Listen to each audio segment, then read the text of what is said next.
After 10 long months, the wait is finally over. We welcome you into Dwyer Field for the beginning of the 2025-26 high school football season as the Springboro Panthers are taking on your Mason Comets. We welcome you into Dwyer Field. Today's broadcast proudly represented by Reach Cabinets and Remodeling, your hometown experts in turning visions into reality. Hi again, everybody. I'm Daniel Panetti, joined alongside Trevor Rozier. Trevor, tonight we kick off a brand new high school football season. High school football season that could be one to remember for the Comet faithful. Comets have a big chance to take a step forward from what they did last season. Last season, kind of a middle of the pack season. They were 5-5 at the end of the regular season, went 5-6 after that elder loss in the postseason at the pit. And the Comets can just take a step forward. This team has a lot of varsity experience, and I expect that to show out tonight against Springboro. Absolutely. The big storylines going into this game are on the offensive side for the Mason Comets. It's the quarterback, D'Angelo Birch, making his debut at the varsity level for the Mason Comets, as well as a brand new offensive coordinator. Comets hired Sycamore head coach Scott Ditello over the offseason, the most winningest coach in Sycamore Aviator history. He brings a brand new look to this Comet offense. Yeah, absolutely. And we'll go back to D'Angelo Birch, the transfer quarterback. Started at Mason. He was here freshman year, transferred over to Princeton. He had to move out of Mason, and then look at last season's numbers. He 148 for 225, 1,648 yards in the air, 19 touchdowns, 10 interceptions, and a 65.8 completion rate. That's a huge number that the Comets haven't seen at the quarterback position in a long time. Absolutely. The big thing for the Comets has been that they've been having first-year quarterbacks coming out for this team for the last couple of seasons, but now it changes. A guy with 2 years of varsity experience down his belt already, now coming in, taking the Comets under his wing. D'Angelo Birch will get the first look for him. As here come the Mason Comets. Coming out of the board, Trevor, we look at this Springboro side of the offense. They're headlined by their quarterback, the junior Max Miller. Yeah, Max Miller coming off of another great season as a sophomore. Sophomore season threw 306 times, had 180 completions for 58% completion rate, 1,800 yards and 11 touchdowns for the now junior Max Miller. And not to mention, for this Springboro defense, the brothers they have in the backfield, a deadly 1-2 punch that it could be. Absolutely, led by number 0, Mateus Brunicardi, the senior, coming off of a huge year at the running back position. Number 0 had over 1,200 yards on the ground last year, was a first-team All-GWAC. He had a couple of huge games, 4 games to be exact, over 100 yards plus. This run game, it's what they like to lean on, but the Springboro offense, even though sometimes the stats aren't really doing them as much justice, they're able to get a whole lot of movement on the ground game and through the air. Yeah, and not to mention, another thing that makes Springboro such a good team is them defensively. Last year, they led the GWAC in points allowed. They only allowed 12.8 points per game last year in any game. 199 total passing yards a game. That was first in the GWAC. They don't allow much of anything. They don't allow really anyone to throw on them. They don't allow anybody to run on them. They don't allow total yardage at all. Comets won the toss. They deferred, so the Springboro Panthers will start out with the football. It'll be the senior Max Gogol who will be on to kick it off for the Mason Comets. As the Comets, they've struggled in Week 1 games. It's been since 2021 that the Comets have been able to score over 10 points in their season opener. They look to change that tonight and get a big win, but it will start out with the Springboro Panthers. Not to mention Gahanna-Lincoln in the season prior, multiple seasons, they have played that team from Columbus, who is a top team in the state every single year, and they are a physical team to play here this year. Taking a bit of a step back with Springboro, but Springboro is still an absolute great team to play against in Week 1 test.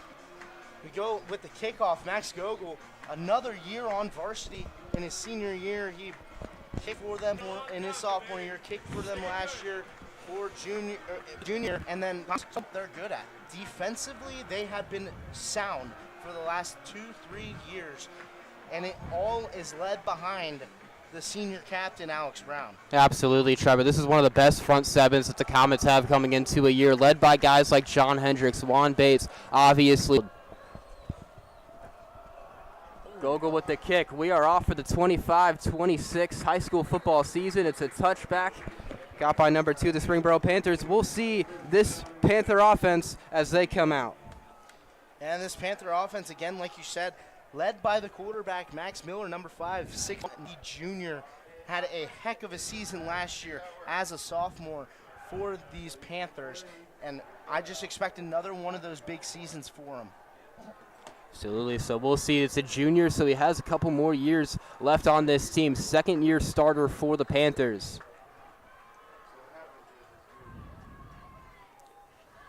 We'll start out with the shotgun. He'll have Bruno Cardi to his right, 2 receivers to the bottom of your screen, 1 at the top. Comets, a heavy press defense on their outside corners. 1st and 10, ball spotted at the 20. Sends a man in motion. Take out to the side, it's caught. The Comets are in for the tackle. Number 13 for the Comets in there. It's in first tackle of the year for the Comets. The night going on first down. Yeah, great shot there by the defense. They weren't ruled by the defense. So second down for the Panthers. Bruno Cardi to the left of Miller. He's going to hand it off up the middle, and immediately he's brought down. Mason Comets generating a lot of pressure so far here in just first place. That tackle by the sophomore, Miller. You expect another huge year as he's a sophomore step. The Panthers, Comets running 3 and out. Looks to throw over the middle. It's caught for the first down, and a nice play for the Comets. Get first. Number 4 for the Comets in there on the tackle. Tristan Newhouse is in there.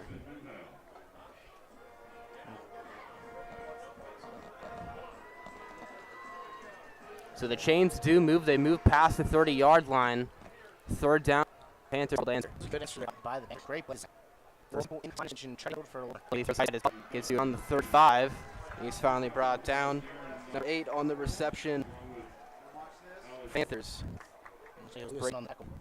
Brady Gutman, excuse me. In there on the reception. And I've already noticed so far, Alex Brown all over the field. He has been in every so far. Yeah, up the middle. Brady gets to the 40. He's close to the first down. We'll see what he spot. It's like about a yard short. Dave Hutton inside. So short, it'll be 3rd down, ball at the 40 line. Comets forcing their 2nd, 3rd down of the drive. 2 receivers to the top of your screen, 1 at the bottom. Miller in the shotgun. He looks to throw right side, and nice catch, but the Comets immediately able to get there. It will be a 1st down. Kellen, excuse me. Mikey flying there, trying to break it up. Unfortunately, he hangs on to it. For this Panther offense. Panthers 5-yard 5. Comets haven't been 3rd down play. Sends him in motion. He'll get jet sweep to come in the left side. It's the 5. Alex Brown there on tackle, and Daniel, I mentioned it multiple times. Alex Brown, the senior captain, he is going to be a man to watch for every single team. You can go touch and go carry. So skin down at the Panthers. Hands it off to Bruno Cardi up and bounces up the middle. And he's going to get past the 50, a few yards forward, and moves the chains. It'll be 1st down.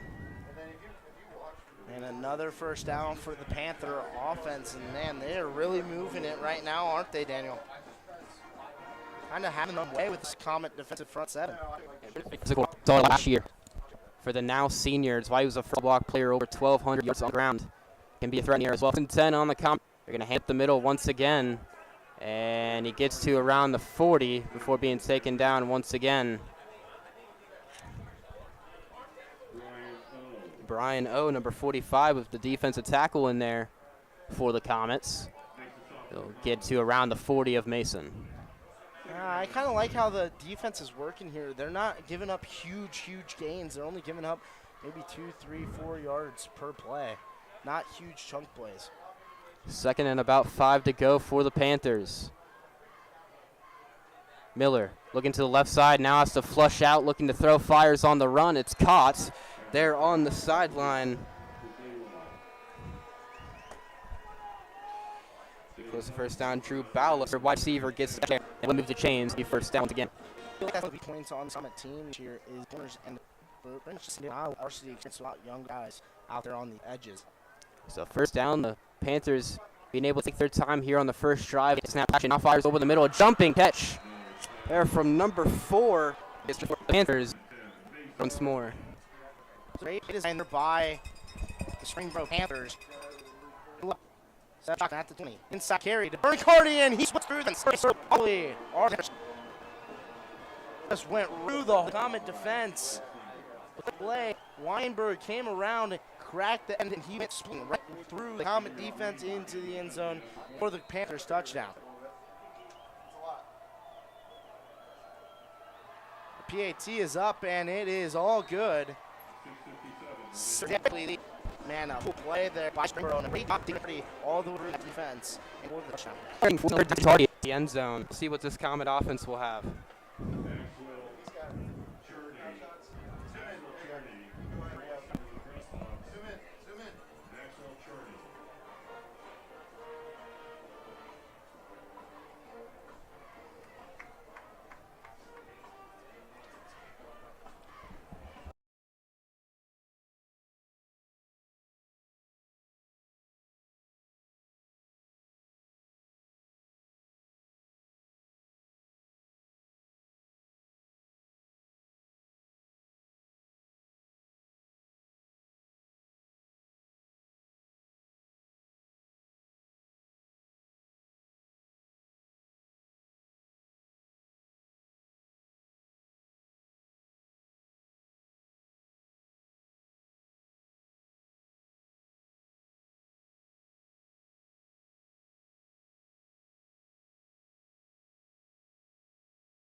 The Comets will get their first looks on offense for this season as they will go for the return. Back deep will be number 20, Davin Meshew, and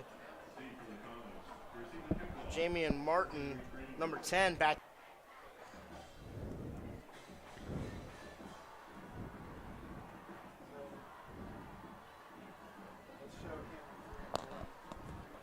Comets here. The offensive line side on these really young. RB the returning tackle playing tackle, and then obviously Joey Oscar playing at center. So first snap as a Comet for D'Lo Birch. Brandon Birdsong behind him. He's going to hand it off up the middle. Birdsong evading a few tacklers, and he gets down a couple yards past the 20. That'll make it second down. Yeah, something that we saw from Brandon Birdsong. very minimal time last year. He only got a couple carries, about 16 carries last season, 87 yards with one of the longs being 33 yards. He's elusive, and he can split off blockers and tacklers very easily. Just sometimes you need kind of a bigger guy for your third down sets, which you don't really have here for the Comets. Yeah, and Birdsong was sharing snaps a lot with Temi Adesanya, the now graduated running back for the Comets. He was kind of halting his time. Now his first full year as a starter. It's going to be a jet sweep to Martin. Martin to the outside, and he's brought down. It looks like the ball came out. Springboro is saying that they have it. It looks like he was down by contact before the ball came out. Looks like Martin did have that knee touch before the ball came out, but almost a big turnover there for the Panthers. It'll be 3rd down and 6 now for the Comets. And Springboro runs kind of a weird defense. It's kind of a glorified 5-3 type defense. They have 2 ends walked up, and you can see right here they're going for a quick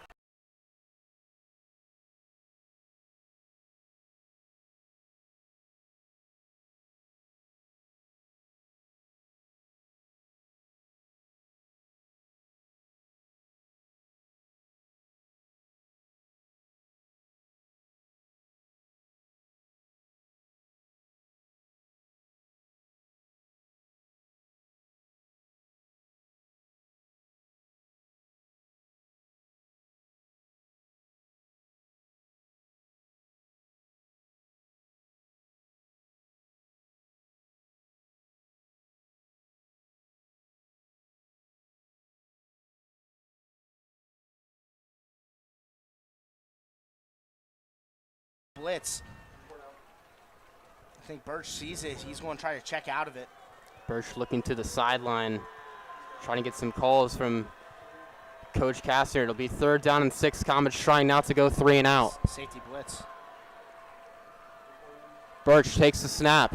Has a bit of time, now has to step up. Forced out towards the right side, takes it down, breaks a couple tackles. He's still on his feet. D'Angelo Birch, he gets the 1st down. And how about that from the new Comet quarterback? How did he not get tackled there right by the sideline? I thought for sure he was going to get tackled right there.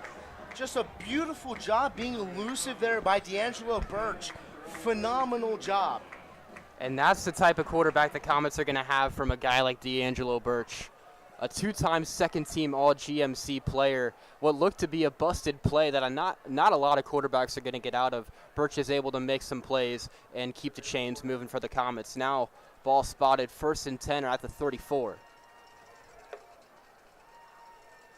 Play action, Birch is going to take it himself towards the left side, and he's brought down. The Panthers swarm all around him, and he's going to lose a couple there on 1st. Yeah, it's kind of a read option, but it didn't look like Birch wanted to keep that one. He kind of looked like he wanted to hand that one off to Birdsong. Birdsong did not want to take it. Birch had to take it up the middle, and he lost 2 yards there on the 1st down. So that'll make it about 2nd and 12 for the Comets. Bit of a slow start offensively outside of that big run from D'Lo Birch. So the Comets coming out, a 2-receiver set. Jamie and Martin at the bottom of your screen. Here comes the edge blitz. Birch takes the snap, looking left, immediately pressured, and he tries to get it to Tristan Newhouse, and he drops it incomplete. Man, you cannot drop those. Wide open, had a way too good running lane, and he dropped that. Oh man, he could have ran for miles if he caught that one. And Newhouse has had some issues like that. He had a big fumble earlier last season at Lakota East. Some of those mental setbacks can hurt a player, but you know, Newhouse is senior. He should be able to put that behind him. Regardless, it'll be 3rd and long for the Comets. Ball spotted inside their 35. Springboro sideline getting loud. Birch takes the snap, rolls out towards the right side. He fires, and incomplete. No way. Man, that was a close one there. He was pass intended for Jamie and Martin. Yeah, he was looking for Martin on the sideline. It just goes out of bounds. It was a good look there for the Comets. Instead, it's going to be 4th down. Man, I thought for sure Martin held on to that one on the sideline for the catch. D'Lo Birch will stay out, the punter for the Comets. Wouldn't expect a fake of any sorts in a position like this. Birch punts it away. It's a nice punt. Takes the Comet bounce, and it goes out of bounds around the 15. There's a huge punt there from D'Lo. That ball was on the Comet 31. So how about that? The Comets were able to get some nice defensive field positioning. Yeah, that is great defensive field position. A booming punt. Like you said, the punt occurred probably about the 30, maybe the 31-yard line, and he booted that one all the way to Springboro's 15-yard line. Well, let's see what the Comets can do here defensively. If they switch something up from the last drive, they ran through everything. So Springboro will come out for their second drive of the game. We're able to punch it in last time to take a 7-0 lead. We'll see if the Comet defense is able to respond. 1st and 10, Miller Sands is tight end in motion.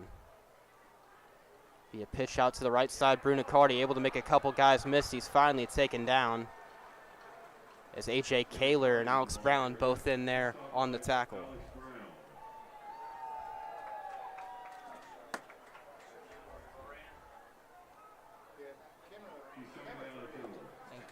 Comets really, I mean, Brunicardi really juked out that Comet defense right there.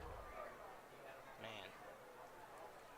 So be 2nd and about 4 for the Comet, or for the Panthers, excuse me. Tight end comes in motion once more. Be a play action, looking left side, fires over the middle, and it's off the hands of his receiver. He was looking for number 8, his receiver, Brady Gutman, wasn't able to pull it in. That's a big break for the Comets. That's a huge break for the Comets because that one could have been another Tristan Newhouse one right there on the last possession for the Comets. He could have ran for miles.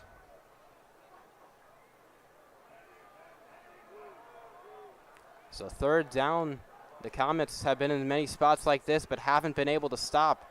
Push a couple guys towards the line. Quick pass. And nice deflection out there on the outside.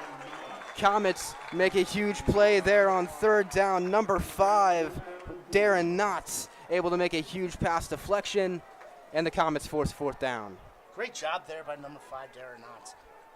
Huge. First year on varsity, he's a young DB, and he has had extreme potential. We like to see that right there. Great punch away, incomplete pass. Comets get the ball back. And he almost blocked that one. Be a fair catch called for the Comets. Hey, Alex Brown with a nice quick pancake block to number 4, Weinberg. There's Jake Kelling there on the return. Nice job calling the fair catch. Don't want to risk anything. The Comets, they get solid starting position here, trying to be able to tie this game back up. Yeah, they're in great field position. Only at the 45 and able to completely just try to drive something, make something out of nothing.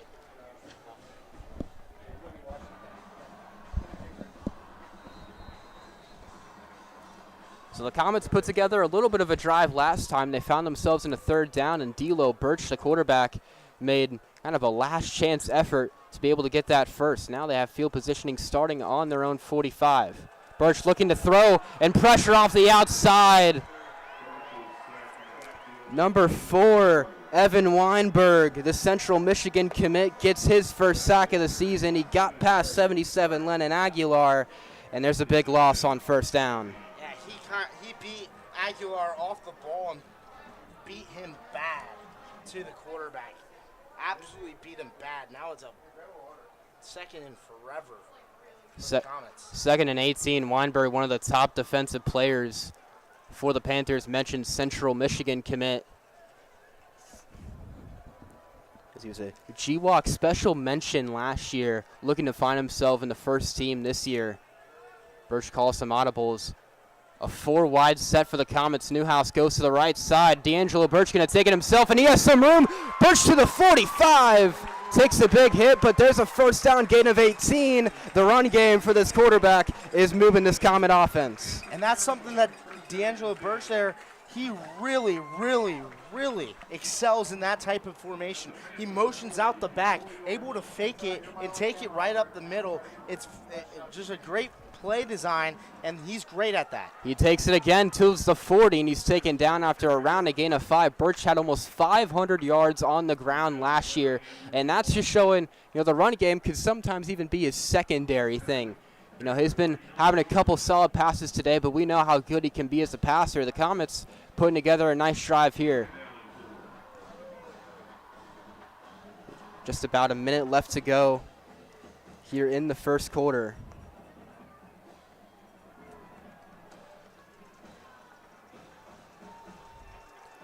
Second down, ball spotted at the 41. He hands it off to Birdsong. Whistle, flag comes out. It's going to be a false start. This one's coming back. Yeah, costly penalty there. Now you push it back to the 2nd and 9. Still manageable, but not where you want to be at. False start, Mason. 5-yard penalty. Back to the Panther 44-yard line.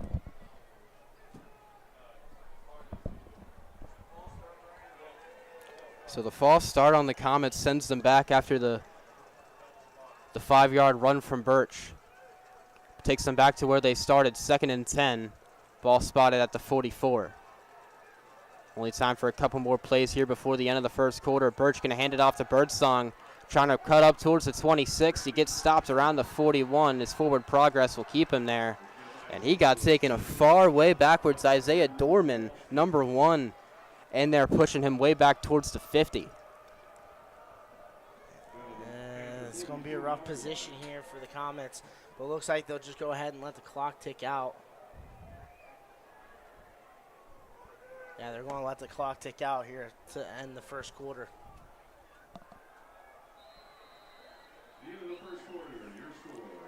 So that'll do it here for the first quarter. The Comets find themselves down 7-0. We'd like to give a quick shout out to our sponsors, Reach Cabinets and Remodeling. From kitchens to custom cabinetry, they bring expert craftsmanship and hometown pride to every project. We'll take it to the end of the first quarter. We'll be back for the second quarter here on Mason Sports Radio.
And we welcome you back here into Dwyer Field for the start of the second quarter here on Mason Sports Radio. Birch. That's first down right there. Great job. Great catch step throw by D'Angelo Birch to Jamian Martin on the edge.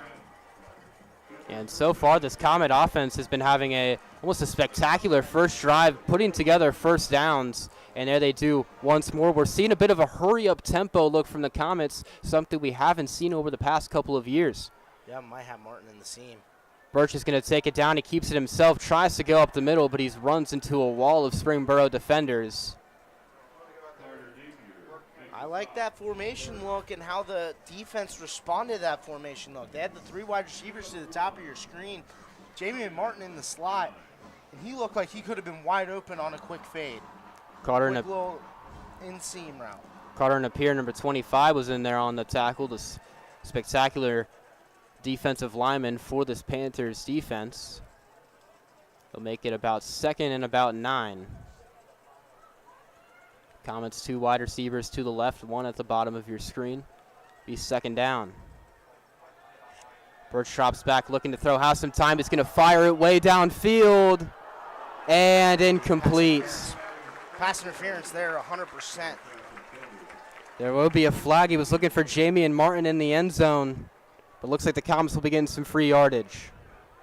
Yeah, that was a extremely blatant pass interference call. He grabbed the jersey as Martin went to go turn away to try to catch that ball. Grabbed the jersey. Ref saw it instantly and threw the flag. Be a 15-yard penalty. This ball moved all the way up to the Springboro 15.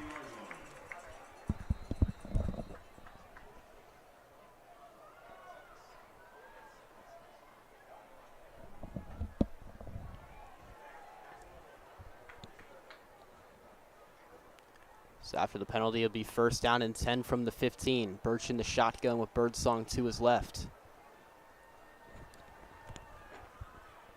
He's going to hand it off to Birdsong up the middle. Is able to get a bit of a push. And looks like he might get a few there on first down. It'll make it 2nd and 9 after a gain of 1. Comet offensive line did not get to that second level well enough to get number 4, Evan Weinberg, one of their best players on the field defensively for the Panthers. They did not get to him quick enough.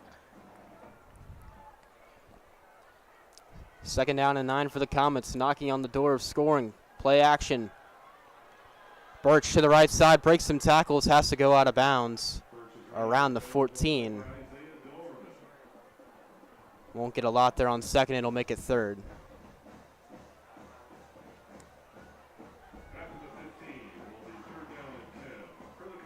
Third down and 10 is where they'll spot it. But the Comets, you got to think you're obviously in field goal range for your senior kicker, Max Gogol, who's had almost the most varsity time on this team, you could say. Got a lot of reps as a sophomore. But the Comets looking to punch this in for 6. It's going to be a hefty blitz package here from Springboro, 100%. They're going to bring a blitz. And Mason's going to call a timeout. Their first of the half. It looks like D'Lo Birch was not happy there at the line, was signaling heavily to the coaches on the sideline. Miscommunication on the play call. So the Comets will burn their first. And the Comets, right here, this is where they have to really, really capitalize. They got great field position to start. They got the pass interference that drove them 15 yards. They have a huge chance here, and they need to capitalize on it.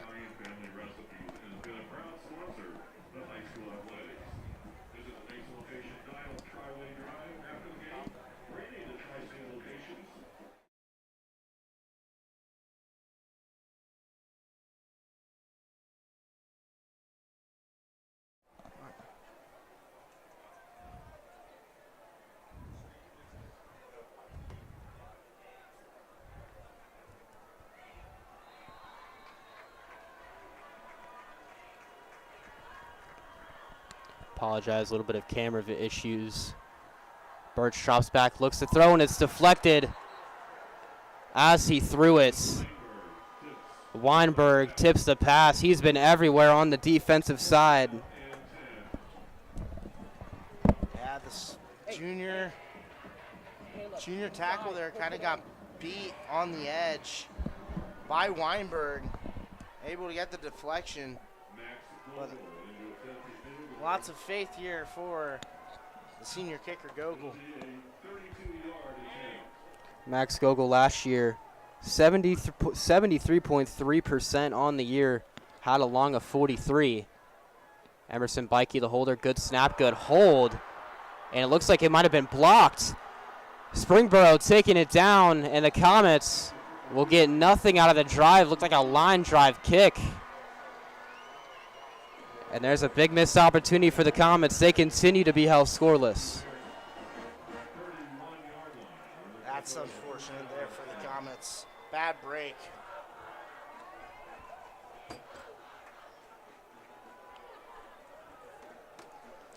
But either way, you like what you saw from the offense there. Was able to take it down, started at their own 45, made it all the way to around the 15, had a lot of good movement, except they weren't able to punch it in for anything in the end. But now it's up to this defense, just forced a 3 and out. You want to see that type of play again.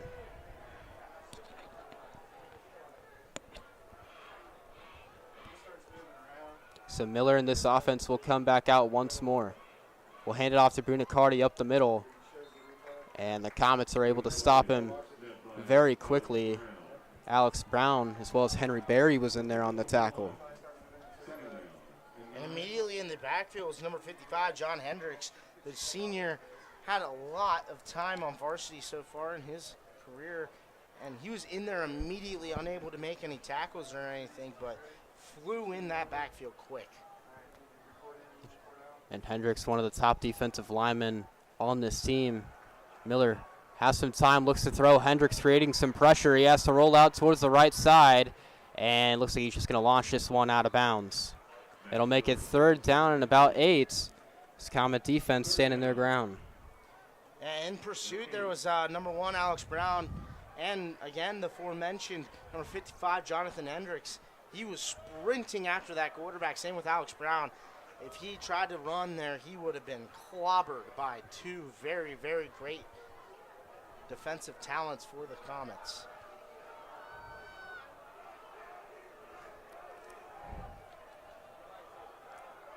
So 3rd down and 8 to go. The Comets side getting very loud here on 3rd down. Miller, the only one in the backfield, a 4-wide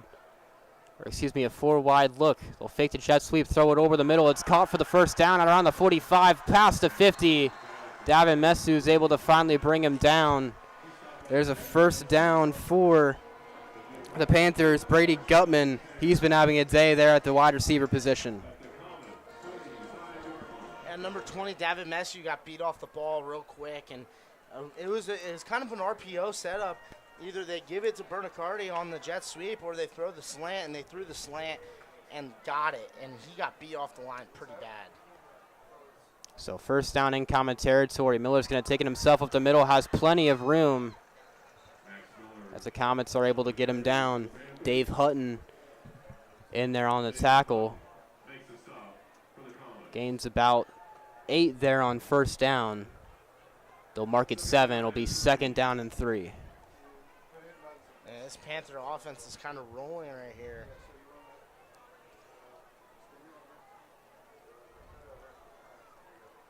Second down, 3 to go. The Comets had a 3rd and long, but a huge pass, to Gutman gets them in Comet territory. 2nd and short for the Panthers, and a flag comes out right before the snap, so this one's coming back a couple yards. And defensive line knew it quick. They were pointing. Wasn't going to get the call originally, and then it happened again. Looked like that wing, number 24, he was kind of flinching a little bit. Number 24, Nate Clark, senior tight end, he was kind of flinching backwards a little bit. Surprised they didn't call that the false start immediately. So it makes the 2nd down a little easier on the Comet side. Clark goes in motion once more. 2 receivers to the top of your screen. He'll hand it off to the left side. A stiff arm from Brunicardi. Alex Brown's finally able to get him down after he passes the 40, right around the 47. Brunicardi, a physical runner so far. That was also just a great counter from the Panthers. 24 and number 50 coming around and chipping the end blockers. And again, like you said, the physical run by Brunicardi stiff arms the first man, unable to stiff arm Alex Brown. So it'll make it 3rd and about 2. Miller, the only one in the backfield. Drops back, looks to throw. He's going to fire over the middle, and it's caught! And he's into the end zone. Touchdown, Springboro. 13, Jason Lewis got beat over the top. As a safety, that's the one thing that you preach on in practice.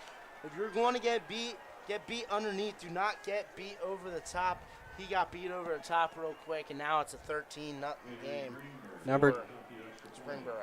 Number 2, Drew Ballo, the senior, able to get it in for the Panthers as they take a 2-possession lead. As on for the extra point. Kick is up, and it is good. The Panthers, a 14-0 commanding lead here early. The Comets have got to start doing some responding. And I feel like they can. They just kind of got to get a full drive together. They really just did not get a full drive in the last 2 times at all. So the Comets will get the ball 7 minutes, 4 seconds left in the half. We look once we come back from halftime, the Comets will get the ball to start the third quarter. But with all the momentum going in Springboro's favor after forcing a punt on the Comets' first drive and then a blocked field goal in the second. The defense having all the power so far, but the Comets, they've been able to put a couple of good drives together, had a couple nice plays. D'Angelo Birch has been able to create some plays with his legs on the ground. But we'll see if the Comets are able to get on the board here with just about 7 minutes left to go. Hopefully here we can get just a good full drive for the Comets. Again, we've mentioned they haven't had an actual full drive, and they're just trying to continue and get full drives. And if we get a full, I feel like if the Comets get a full drive and they're able to drive down the field and kind of break the kind of the outside edge that Springboro has compared to this Comet offense, I feel like they can start piling that up more tonight, and that's kind of the way it needs to be. The Comets offense needs to stay on the field. That's one thing that they failed to do last season. They were not on the field much, and that caused the defense to be on the field all the time. Despite the defense being 4th in GMC with however many yards they let up, with the amount of points they allowed, they were 4th in GMC. They were a pretty good defense. But the offense not being on the field really killed them, and that's kind of why that they were so tired all the time and giving up so many points, because they were always on the field. So we'll see as the Comets come out for their third drive of the half. Ball will be spotted at the 20 as Birch stands in the backfield. Jamie and Martin to the top of your screen. As Birch will keep it towards the right side, tries to move forward, and he's taken down right before he gets to the 25.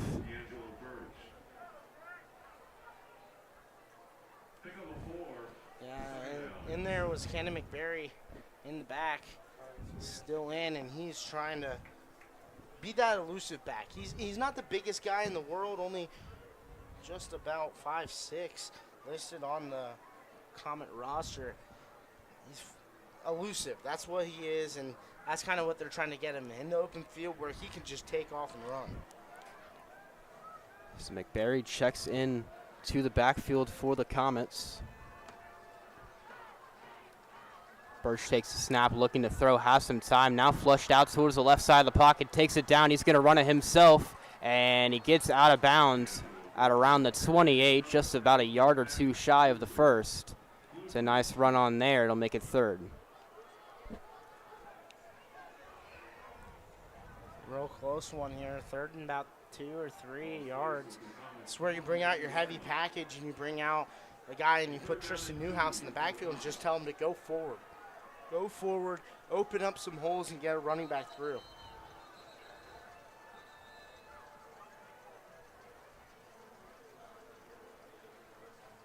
Looks like a ref stoppage. Torian Wiggins will check back in the game for the Comets. Like Hubbard had it get subbed off.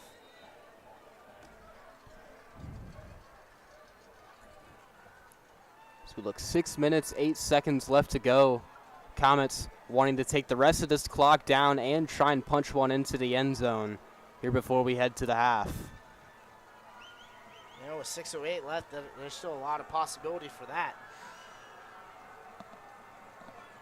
3 seconds on the play clock, though. Birch will keep it himself up the middle. He's going to get the first down past the 32, around the 32. The Comets move the chains. Hey, great job there by the Comets to draw that one up. They kind of been doing that all night, kind of giving a little fake handoff from Birch, and Birch taking it up the middle, and that's kind of what they need to continue doing tonight. use what works. Don't steer away from what's working. And what's working is D'Angelo Birch taking the ball and running forward.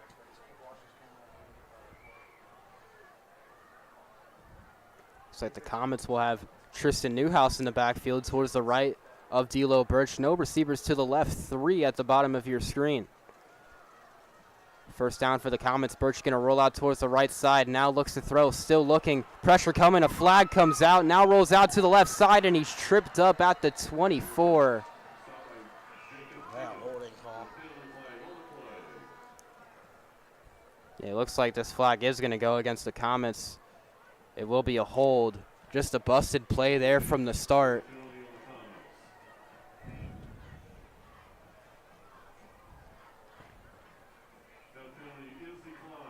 The penalty will be declined. So they'll move the chains back all the way to around the 22-yard line. It'll be second down and 21.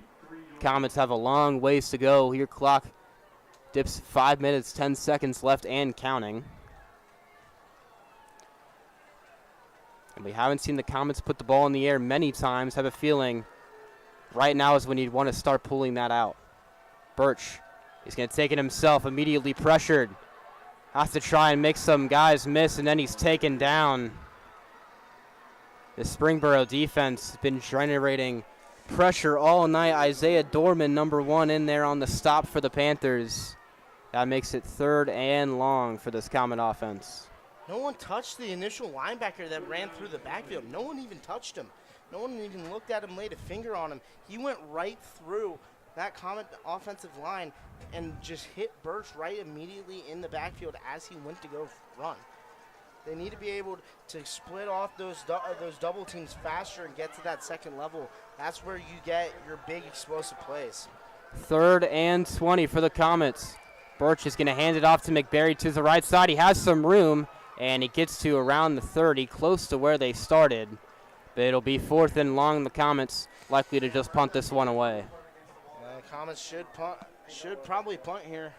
It looks like they'll grab the punt team and they'll go ahead and send them out.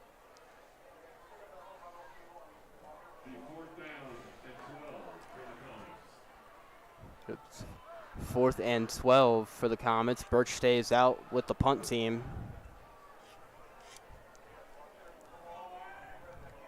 It's number 8, Brady Gutman, the return man. He's been having a huge day so far on the offensive side. But Birch, we saw in his first punt today, was able to pin them inside the 20, see if he can do something once again. Doesn't get all of that punt. It goes out of bounds right around the 50. May have went off the foot wrong for Birch. So the Panthers will have pretty solid field positioning here with 3 minutes 13 left with a 2-possession lead. Comets kind of just had to hold up here. Don't allow another score, and if you allow another score, that could potentially hurt you real bad.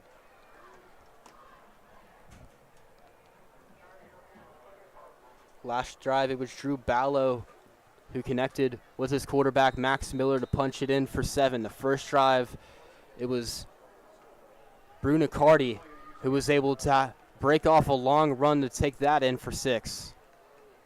This Comet defense, you got to get a stop. The Comets will get the ball once we come back from the second half. Brings his tight end in motion, almost bobbles the snap. Bruno Cardi gets the handoff, and Emerson Bikey is finally able to bring him down at the 38.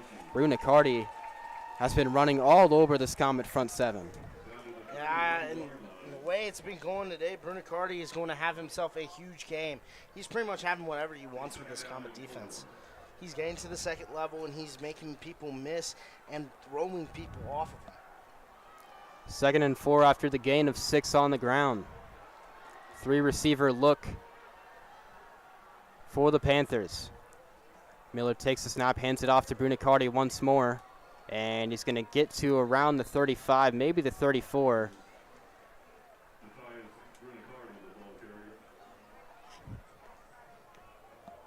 So another nice run there for the Panthers.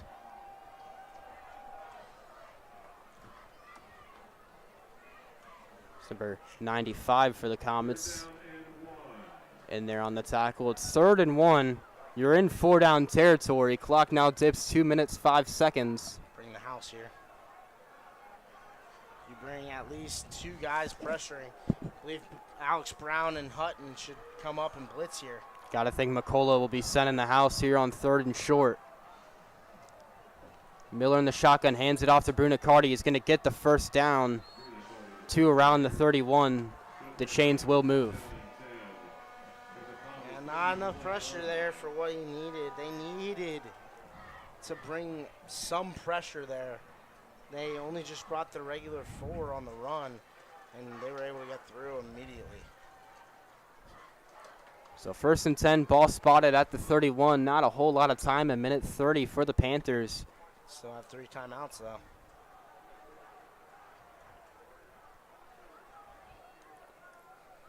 So you want to get a couple more yards here until you're in good field goal range. Miller throws to the right side. It's caught. And out towards around the 15. Gutman, number 8, has been everywhere on this Panthers offense. Darren Knott's in there on the tackle. The Comets just have not had an answer for the 5-8 connection. No, they have not found any answer really in general for the Springboro offense. The Springboro offense is carving them apart with a minute 9. They used their first time out of the half. They are knocking on the door. Already at the 16-yard line, they're in the red zone. They need a huge time stop here. Huge time stop.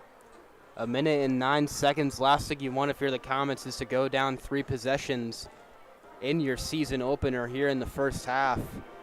But the Comets, outside of some big plays, they have been able to force 3rd downs. They have been able to force Brunicardi, outside of a couple nice runs, to keep him in check a little bit. You got to think, you're in that huddle. Don't, like you were saying, Trevor, if you're going to get beat underneath, because we already saw the Panthers beat them over top, and it went in for 7. Yeah, especially if you're a safety. If you're a safety, get beat up front. Because as long as you up front, they have to try to make you miss. And once they try to make you miss, you have your other guys like Alex Brown come up and kind of clean it up for you. Just don't get beat over top. Keep everything in front of you and make the sound tackles. 9-5-9, as Coach McCullough likes to say. A minute and 9 left. Play action, throws over the right side. It's off the hands of his receiver. He's looking for number 7, Noah Bilinski. Nice coverage there from the Comets that forces 2nd down. A great defensive play there by the corner to not allow that catch. And the Comets bringing a little pressure here. It looks like Miller is a little bit kind of rushing the throws. I understand that's kind of the whole basis around the RPO, but it looks like he's rushing it a little too much and play. He's out of motion. And he comes out and Brunicardi gap through the middle. And looks like they'll spot him just about a yard short. And he split right through the interior of Brian O. and John Hendricks.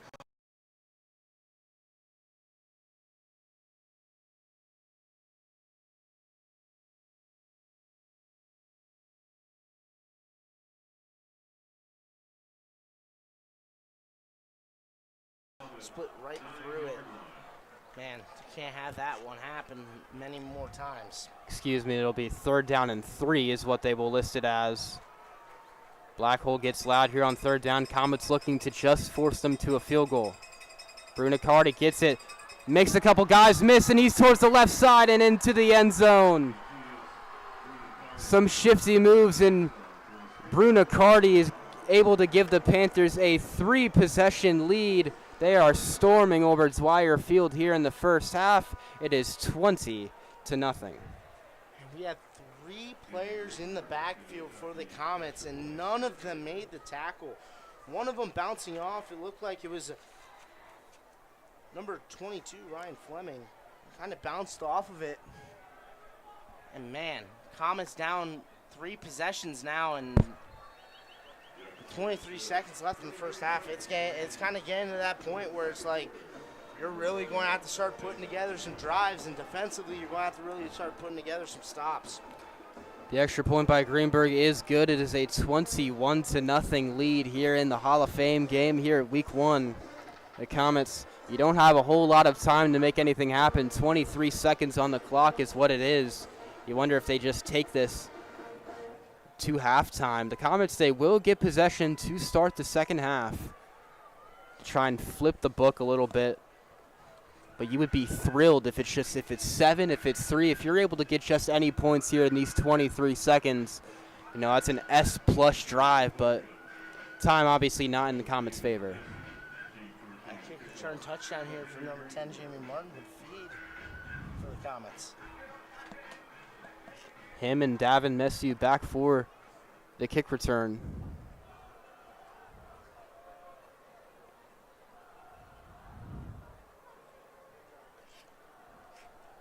Number 13, Henry Greenberg on the kickoff for the Panthers. Messu and Martin back to return from the Comets. Takes his run and boots it away. It'll go out the end zone. It'll be a touchback. The Comet offense will come out. We'll see if they try to make anything happen or elect to just take the final 20 seconds. Take the final 23 seconds down. Me personally, if you're the Comets here, I wouldn't knee it out. I would just, tell your offensive line, tell your receivers, hey, just go. Tell your offensive line, block. Tell your receivers to go and just give it a little heave. Comets line up with one receiver on each side.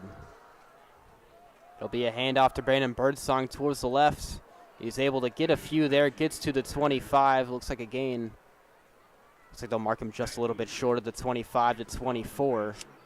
That'll make it second down. Clock continues to run, less than 8 seconds. As that looks like that will do it here for the first half.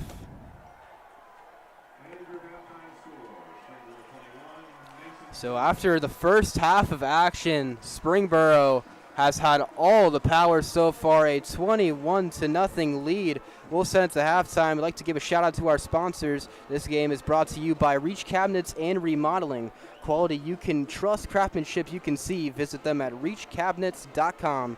We'll be back here with the second half here on Mason Sports Radio.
And we welcome you back into Dwyer Field. It is still currently halftime here for this Week 1 matchup between the Springboro Panthers and the Mason Comets, but I'm very excited to announce our newest sponsorship here on Mason Sports Radio, Reach Cabinets and Remodeling. I'm here joined alongside one of the CEOs, Mr. Jerry Schrock. Mr. Jerry Schrock, how you doing today? I'm doing great.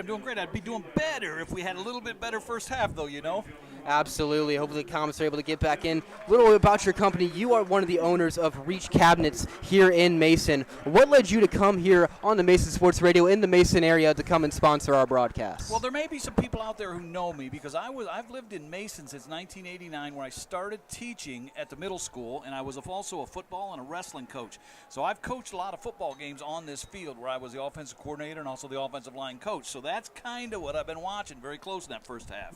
Absolutely. You want to tell us a little bit about your cabinetry business and why people should think about Reach Cabinets when they're here in the Mason local area? Well, I think probably everybody knows this about businesses in general. There are businesses who will do what needs to be done to get the sale, but maybe once they make that sale, they kind of disappear, take their money, and move on to the next customer. That's not Reach Cabinets. Reach Cabinets will be with the customer all the way through the process until we get the cabinets installed, the countertops done, flooring done, whatever needs to be done. One call does it all, and we'll be there all the way to the finish and make their dreams become reality. Absolutely. We love to hear that. Do you have an office or location here in Mason where our viewers are able to find you? Yeah. First, I want to tell you, though, that our office is office hours by appointment. So when we get to our website and they see that, they'll see our phone number. They need to call and make an appointment because I might be out on the road somewhere and not there to answer it. But our office is right by Mason Bowl and School of Rock, if you know where that is, on Reading Road. We're very excited. We can show all kinds of cabinets in there and also all kinds of styles. So it's a great location for us. Absolutely. And Mr. Schrock, before we get you out of here, what do you think is going to happen the rest of this game? We got one more half to play if the Comets are able to come back. As I told you, I'm a former offensive coordinator and a former offensive line coach. So I've been watching the offensive line. The blocked field goal was not anybody getting overpowered. They were just maybe missed blocks or maybe bad calls on the assignments. And I saw some other plays like that as we had the ball. I think we get those corrected here at halftime. And I think we're going to come out, score on our first possession, 7 points. Turnover on the first Springboro possession, we score a touchdown on that, and we're right back in this. One touchdown down going in the fourth quarter, and it's anybody's game after that. That's what I'm going to tell you is going to happen. Well, I think I speak for all the Mason fans at home saying that we hope your prediction comes true. Ladies and gentlemen, I'd like to give another thank you to Mr. Jerry Schrock for taking the time to come out on our broadcast and be one of the sponsors this year for Mason Sports Radio. Mr. Schrock, pleasure doing business, having this interview with you. We'll take it back to a break. We'll be back for the second half here on Mason Sports Radio.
We welcome you back into Dwyer Field for the beginning of the third quarter, the second half here, the Hall of Fame game, Week 1.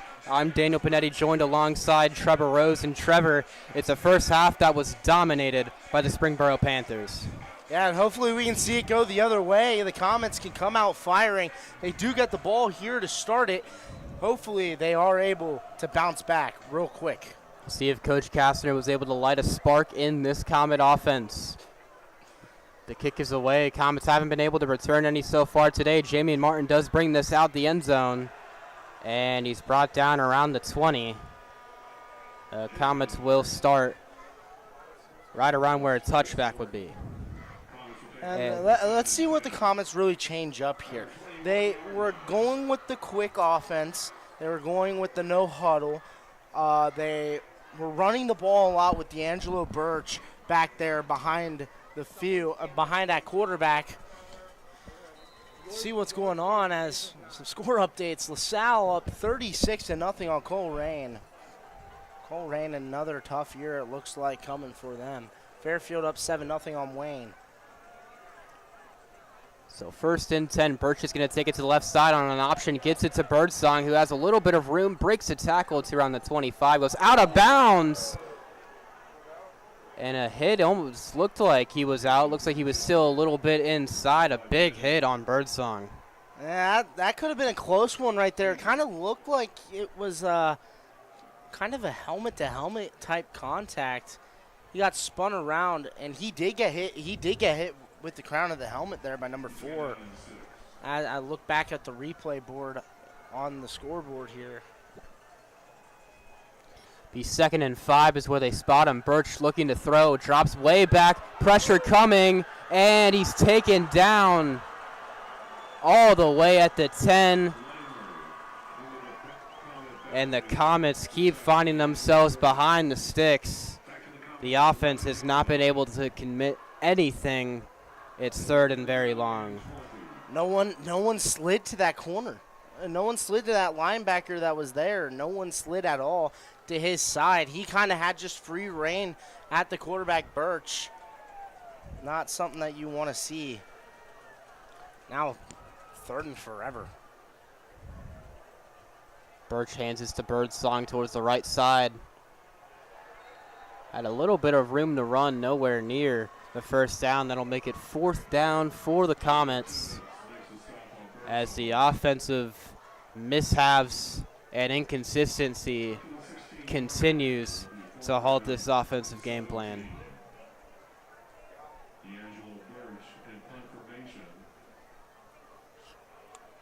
See if you can get a big-time punt here for Birch. It's where you need one. You need a big-time one.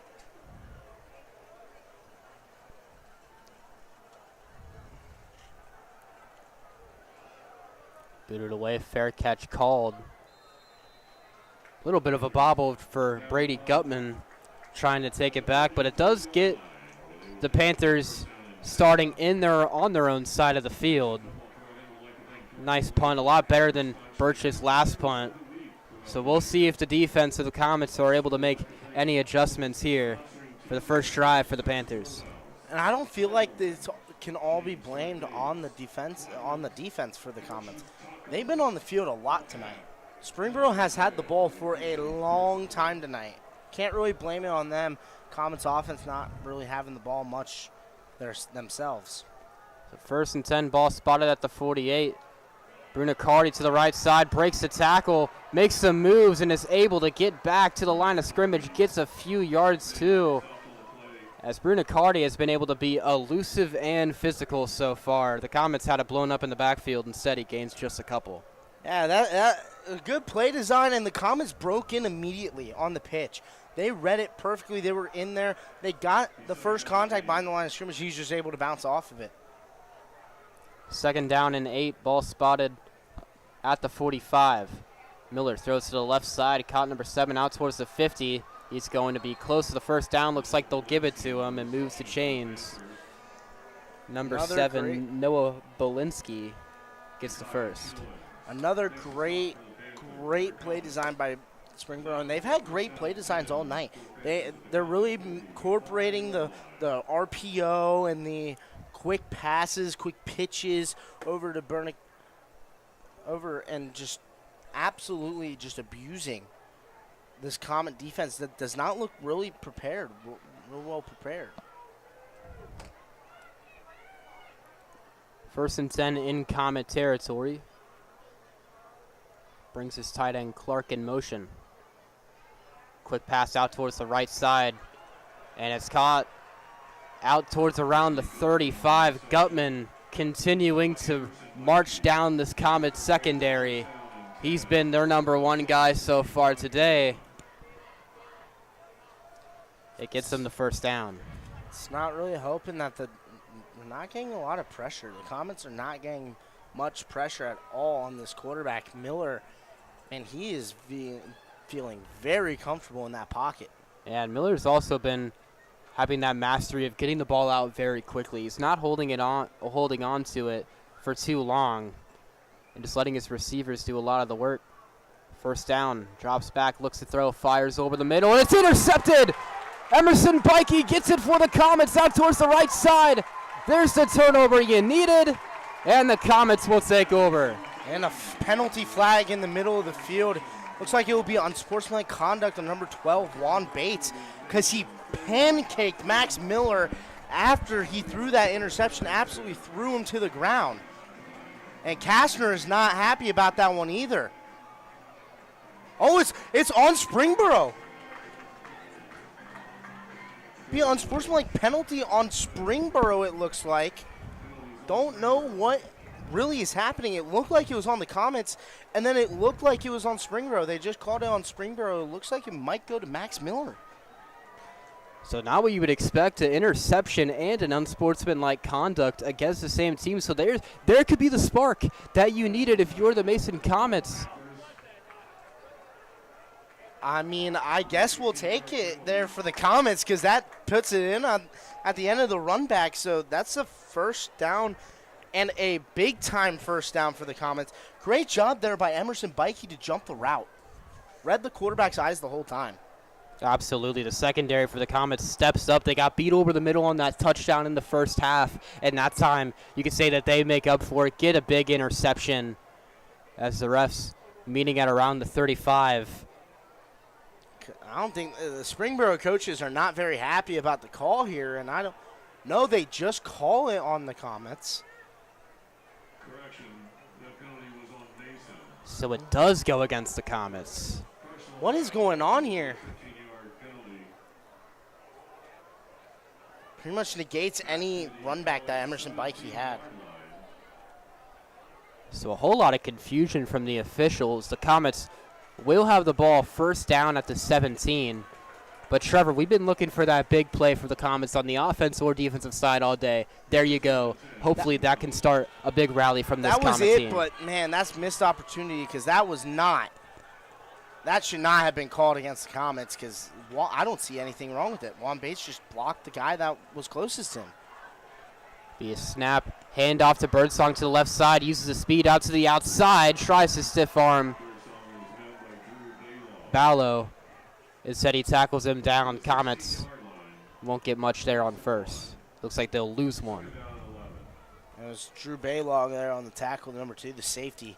Came flying down to get it.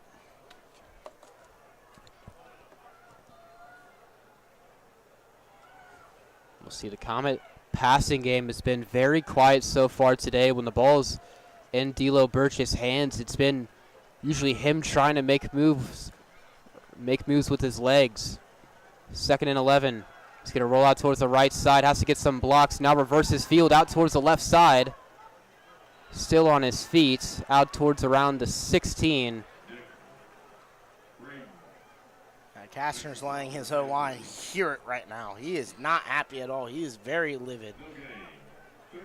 And Trevor, we've mentioned a little bit of inexperience for this Comet team. You have the center, Joey Oscar, who has the most time on this Comet offense. Outside of that, a lot of guys getting some of their first reps at the varsity level. We hadn't seen a lot of Lennon Aguilar, the left tackle. He hasn't had a nice day today, but he's going up against Evan Weinberg, one of the best defenders on this team. The O-line has been issues for the Comets over the past couple of years, and it's showing tonight. Birch takes the snap, has a bit of time, now flushed out towards the right side, still looking downfield. He fires, and incomplete. He was looking for Torian Wiggins, and it falls out of bounds. More pressure allowed by the Comets. Fourth down and 11 from the Comet 16-yard line.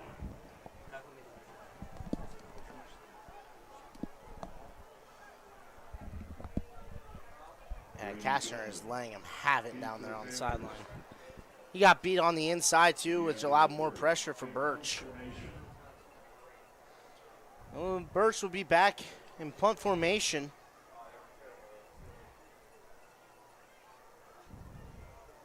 Oh, he's very lucky there. Ball!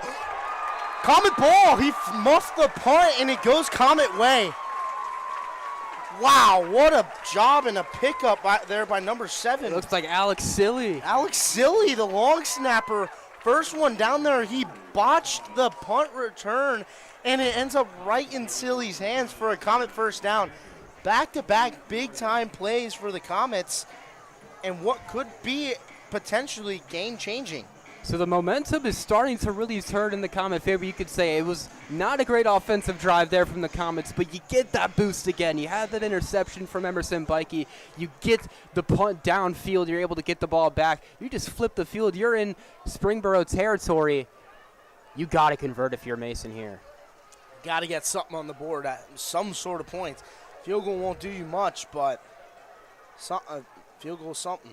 First down at the 40. Birch takes it to the left side. He flips it to Martin to the right side, and there's the speed from Jamie and Martin. Still on his feet out to the 30. He breaks to the right side. Jamie and Martin out towards the 15. There's the speed from the junior receiver. The Comets, one of their biggest plays on offense today. And that play was all set up by the first play of the last quote-unquote drive. It was a pitch option, a speed option, and then Jamie and Martin takes a little step forward, runs back, gets the end around, takes it around, and what great job blocking there by number 73, Xander Garby. Pancaked his guy all the way back at the 45-yard line on the flip around. When he flipped around, he tried to go forward, put him right on his butt. Birch looking to throw, pressure coming. He's going to fire for the end zone. Incomplete. A flag comes out in the end zone. He was looking for Martin again, and the Comets might be getting some additional yardage. Yeah, that's a pass interference 100%. Yeah, great call there. Great call. Just, wow. And the Comets are really dialing something up here. We could see potentially some points.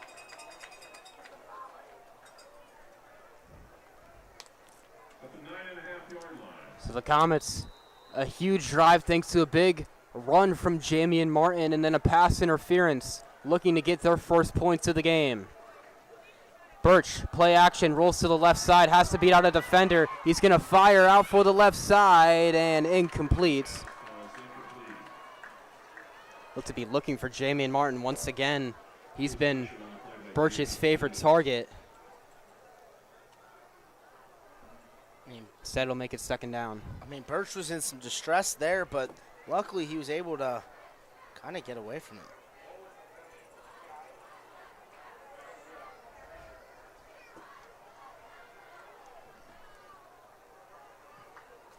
Make it second and down. Got to do something Ball here. spotted at the 10. Look for something here for the Comets. Maybe a D'Angelo Birch run. 6 minutes, 15 left here in the third. Birch looking to throw, fires left side, end zone, right through the hands of 82, Chris Hubbard. The one-on-one shot for the Comets, unable to work out. That'll make it third down. That was a beautiful ball there by Birch. Just great defense there by number 11, Bryce Markoff, the 5'10 junior, playing corner. 3rd and 10 for the Comets, 3rd and goal. They got to get something here.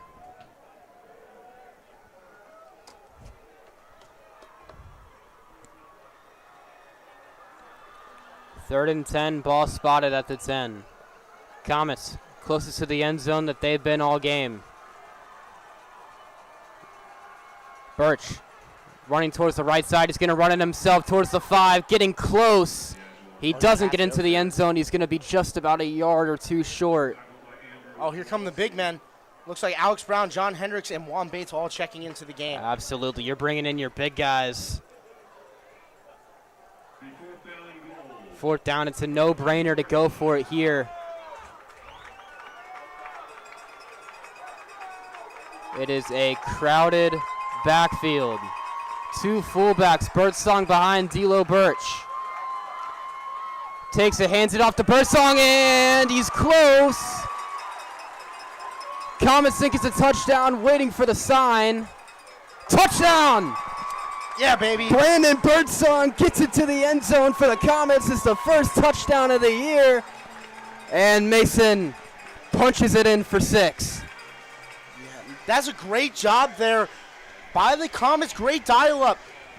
They got it in immediately. They brought in the 2 bigs, the three real bigs, Alex Brown, Juan Bates, and John Hendricks, the 3 kind of the solidified captains, not really captains of the team.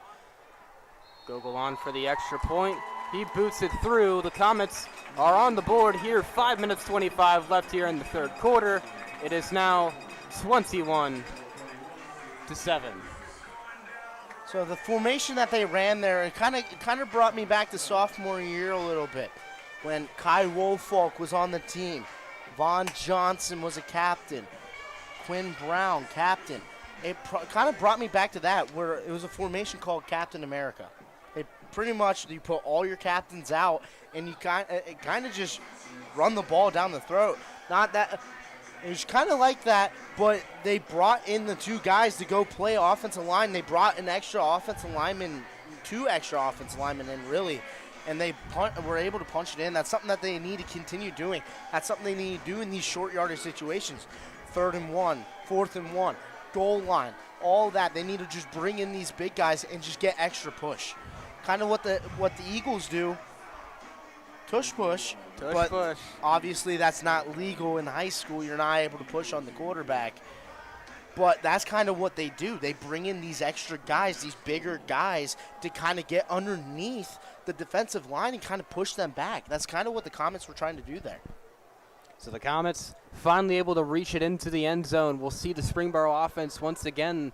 Momentum completely shifted to the green and black. It was an interception from Emerson Bikey, who gave the Comets the possession. And then the Comets go 3 and out, but a muffed punt recovered by Alex Silly put the Comets in Springboro territory, and a 4th down right at the 1 after a huge run from D'Angelo Birch to get them down to the 1-yard line. Brandon Birdsong was able to get it in.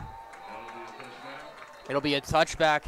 The Panther offense will come back out. We'll see how they respond after the turnover. They need a big-time defense needs another big-time opportunity here. Maybe another interception, maybe a fumble recovery. A fumble recovery could do very well, especially in this position that the Comets are in. They've been passing the ball a lot. That's pretty much what you kind of get when you look at the Springboro team. They are a pass-heavy team. Miller last year threw 305 times. They're going to pass a lot. Bruno Cardi, 1 or 2 more hits, maybe he starts losing that ball a little bit. So first down, ball at the 20. Miller in the backfield is going to hand it off to Brunicardi up the middle, and Brunicardi breaks free. Brunicardi has 1 man to beat, and he's taken down at the 49. Brunicardi has been running right through this Comet defense so far today, and it's a first down right around midfield. Yeah, the defensive line did not get any push on that offensive line, and that kind of just opened up every single hole for Brunicardi. Be a handoff once more. He gets to around the 50, gains a couple yards there on first down. And Trevor, we talked very highly about this front 7 coming into this game. It was a team that had experience at the varsity level, which is so key. You had guys, John Hendricks, Juan Bates, Brian O, and then obviously the captain, Alex Brown. But so far, they've struggled very heavily trying to take down Brunicardi. And, you know, it's not to say Brunicardi is an easy guy to take down, but the Comets need an answer. Second down, he looks to throw towards the right side, and nice defense Over there from the Comets, it was Weinberg on the reception. Yeah, that's not really kind of the angle that Miller wanted to throw that ball to. He wanted to get it to the outside shoulder where he can catch it and kind of turn upfield, but he threw that way too late. It was Lewis on the reception correction. He was tackled down by the Comets' Josiah Killens. Big time stop, 3rd and 6. Mug it. Big 3rd down. Trips look towards the left side. Looking to throw. Has pressure. And a huge play. Darren Knott's in there on pass deflection and a late flag. Some shoving. Another one. Maybe offsetting. Yeah, it's going to be offsetting. Well, that's not right. They should not have called that penalty because the guy went up and pushed Hutton. Hutton walked away, and then they called the penalty on Hutton. That's offsetting penalties, but the sack should still count, or the incomplete pass should still count.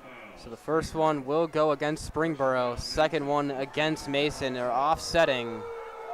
And you can hear the crowd. They are not happy about that unsportsmanlike conduct on the Comets.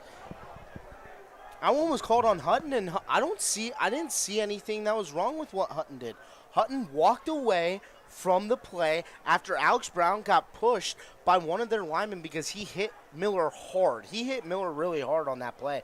It was an incompletion. He was going for the sack, hit him pretty hard, and then one of the linemen came up and pushed him right in the face mask, and they tried to do that again to Hutton and try to get the penalty, and he just walked away and he got the penalty called on him. I don't understand what they really heard. Maybe there was some verbal confrontation there that happened on that play, but I don't know if I quite really agree with that call. Well, after the flag, it looks like it'll be 4th down for Springboro. So the punt team does come back out. Davin Mesu back for the Comets to return. After the confusion, it acts the same as an incomplete pass. Want to give a huge shout out. Darren Knott's a huge play there on defense. Trying to get him to jump.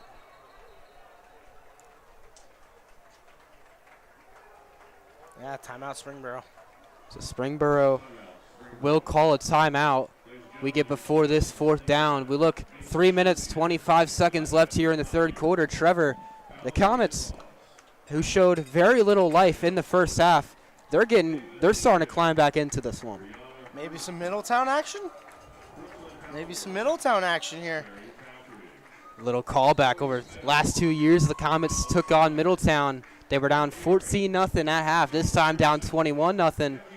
But that Comet, that green and black, that long green line was able to storm back and get a win. And one of those was here at Dwyer Field. But look, last year, the Panthers, they were 2-4 at opposing teams' places. So they had a little bit of, weren't able to pull through in some of those games.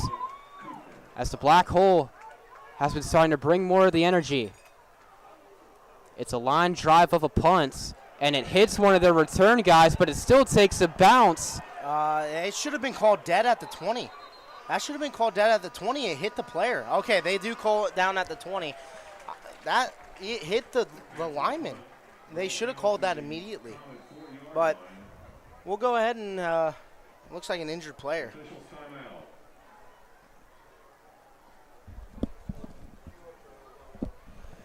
So we're going to send this to a quick break for the injury. Stay tuned as we come back here on Mason Sports Radio.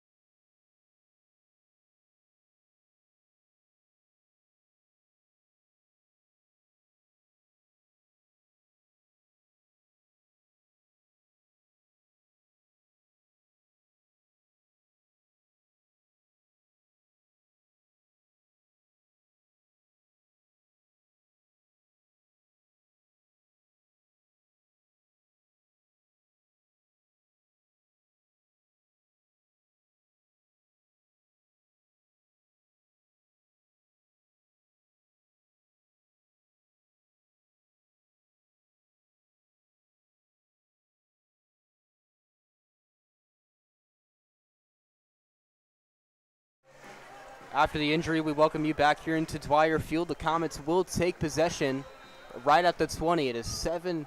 The Comets down 7, 21 to 7. 3 minutes 14 left here in the third quarter. Birch, first play, was looking for Brandon Birdsong.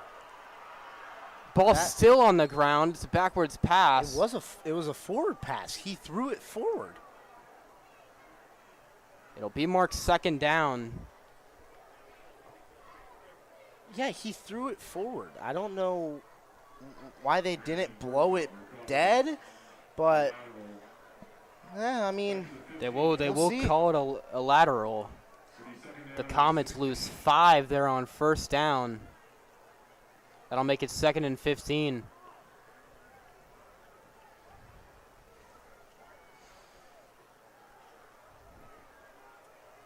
The Comets have a long way to go here on first down. Jamie and Martin at the top of your screen. Chris Hubbard at the bottom.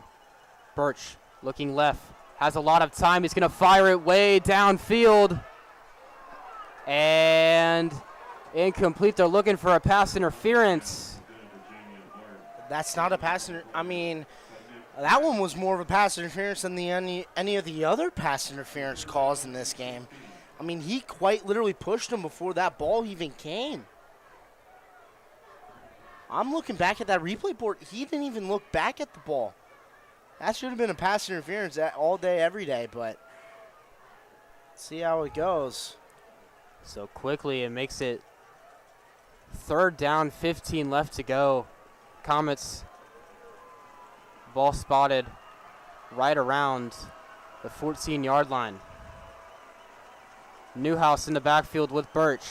Drops back, looking to throw, forced out to the right side, and he's going to go down.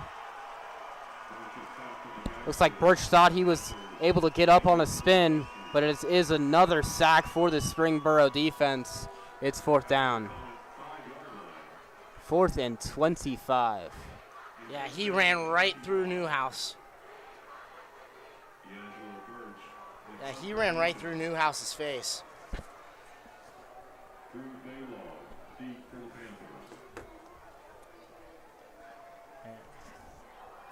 It was Andrew Kowalski, number 34, on the sack.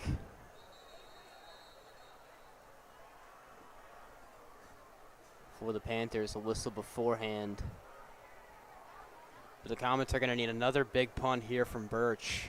He's had a couple today, had one inside the 20. But you don't want to give the Panthers any good field positioning. A timeout is called.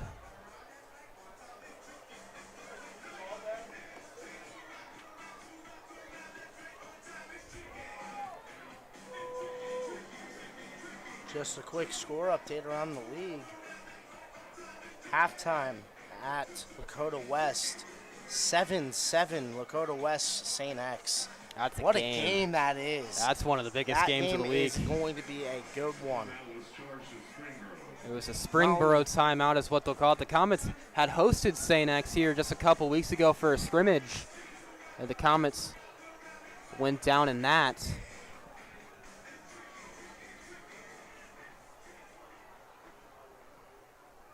But fourth down, Drew Ballow back to return for the Panthers. Good snap, Birch able to get it away. It's a solid punt, takes a bounce, takes a nice Comet bounce all the way to around the Springboro 40. Looks like they'll put it around the 44s where they'll say it went out of bounds. So not a bad punt there from the senior Birch. We'll see if this Comet defense is able to force any more magic. Yeah, obviously they can. We looked at the last 2 drives, they definitely can. Another score update at the half. Middletown 14, Troy 17. Another great game happening over there. Lakota East and Centerville. Last time I was able to check, 13-12 was the score. So first down for the Panthers. Ball spotted at around the 43. Hand off to Bruno Cardi. Bounces out, still on his feet, past the 50, still moving. The Comets can't bring him down, and they finally are able to bring him to the ground around the Comet 40. A huge gain there for the Panthers. Brunicardi cannot be stopped. Wow, he ran through that entire defense. Literally ran through I'm pretty sure every single defender there had a hand on him at one point, and he ran through all 11. And Brunicardi has just been that textbook power back that Springboro has got to be thrilled to have. A guy who could potentially be in the conversation for GWalk Athlete of the Year. Springboro had a co-athlete of the year last year, now graduated, but Brunicardi making his case strong here so far. They'll hand it off to him again. The Comets able to swarm him up this time. It was Brian O there, number 45 on the tackle. And O's been having a bit of a solid game. Has been pushed around a little bit, forcing some of those holes for the Panthers. We'll take it to the quarter, it looks like.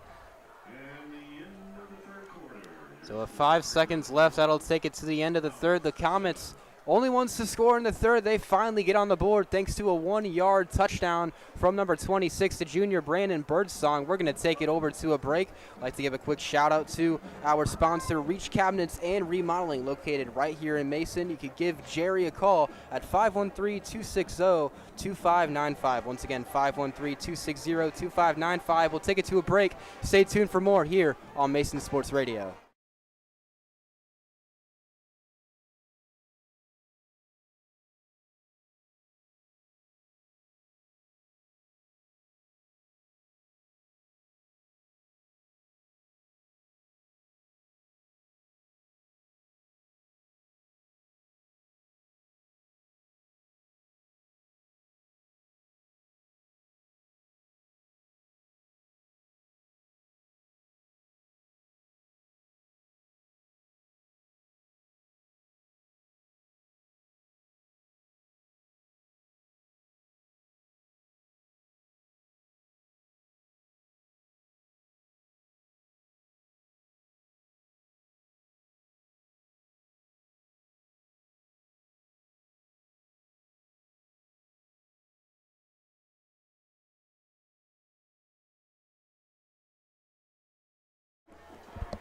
Welcome you back for the start of the fourth quarter here at Dwyer Field at Mason High School. Mason Comets finds themselves down 21-7, but did get on the board there in the third quarter, as now the Springboro Panthers making a drive down. They're in Comet territory, second down at around the 40. Oak Hill's down 20-14 at the half to Edgewood in their season opener. A bunch of GMC teams playing today. Great games going on around the Cincinnati area as well. Absolutely, and you got to think about tomorrow as well. Moeller and Princeton, probably the biggest game of this kickoff weekend. That should be a very good one. You got to think coming out of this end of the quarter, listen to message on this defense. It's stop number 0. Miller looks towards the right side, finds his man, and there's some room close to the first down. There's a penalty flag. It looks like it might end up going against Springboro. Holding it's right there. Yeah. Holding. So this one is going to come back. Brady Gutman on the wide receiver. Look to be a slant. So this one will come out. It'll be second down. And a long way to go for the Panthers. I mean, that's 10 yards from the spot of the foul. So it's second and 21 now. A foul occurred on the 11-yard line.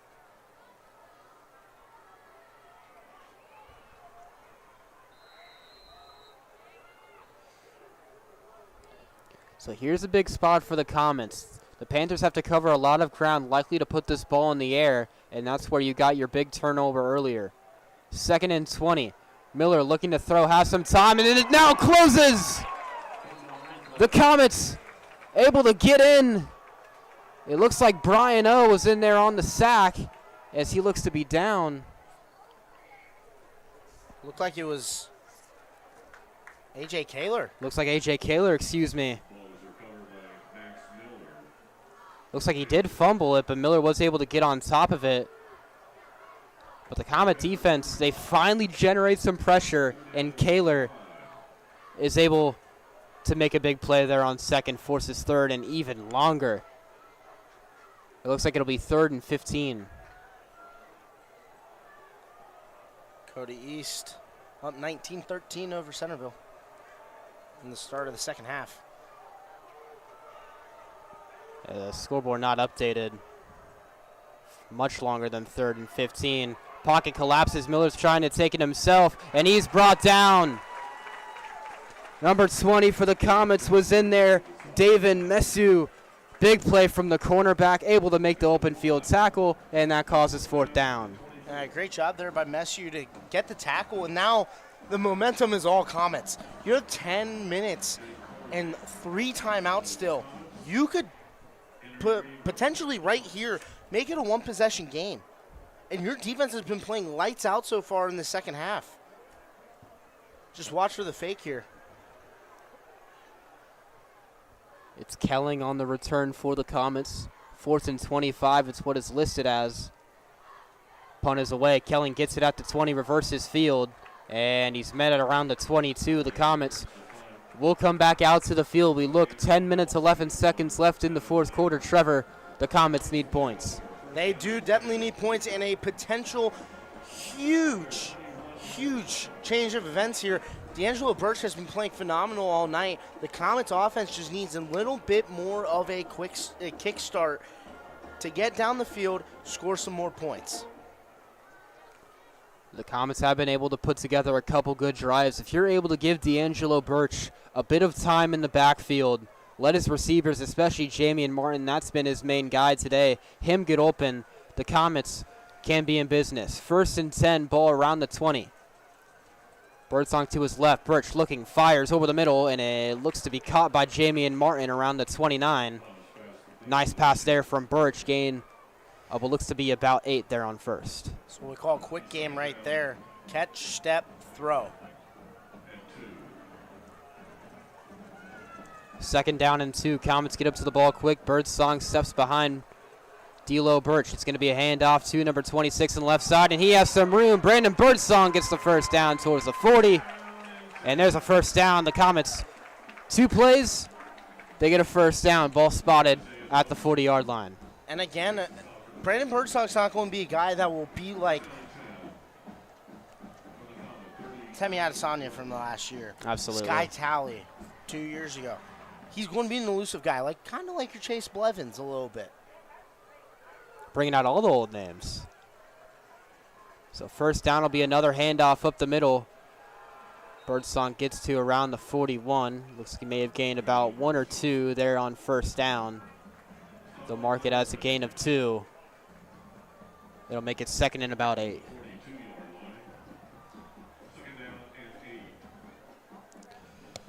See what the Comets can do here. I mean, go for another pass here. Roughly 9 minutes left here in the 4th quarter. Birch looking to the sideline. See what this offense. First game under new offensive coordinator Scott Titilio.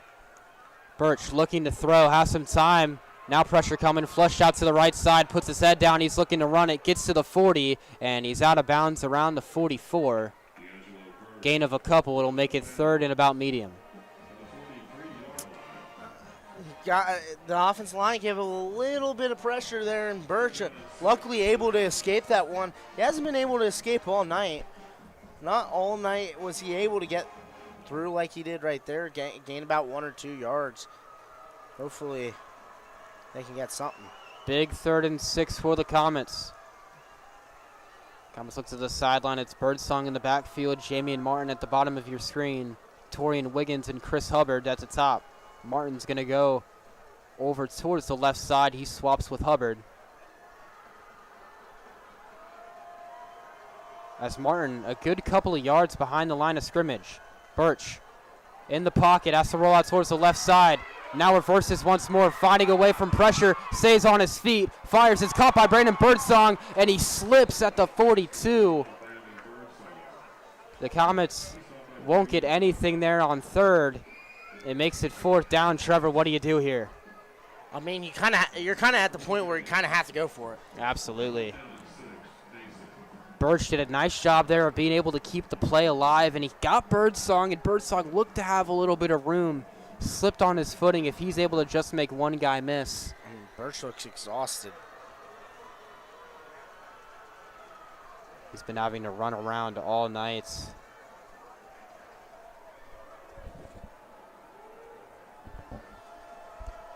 Looks like St. X will take the lead over Dakota West, 14-7.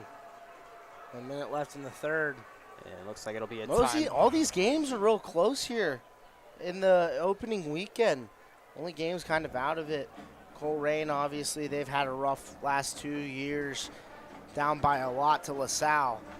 And then Sycamore, they had some up and down years. They had 1 year 2 years ago where they were middle of the pack in the GMC. They made the playoffs, made the second round by a 9-7 win over Hamilton.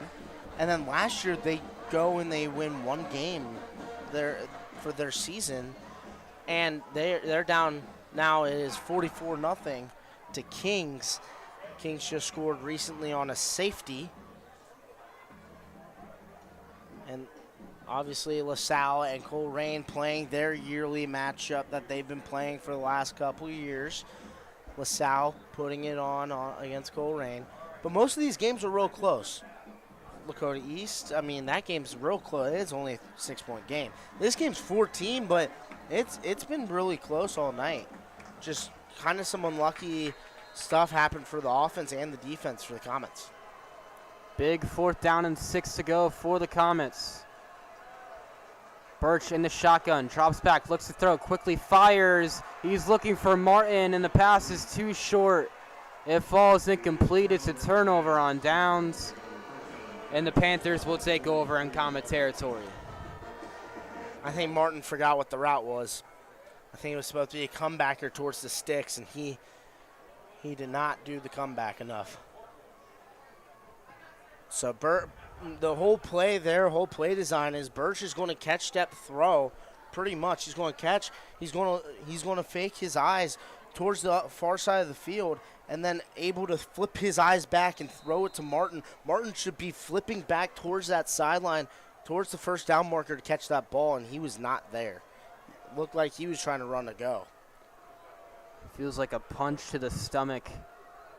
If you're the Mason Comets, now the Panthers will likely just try and take this down as much as they can. 7:43 left here in the fourth quarter.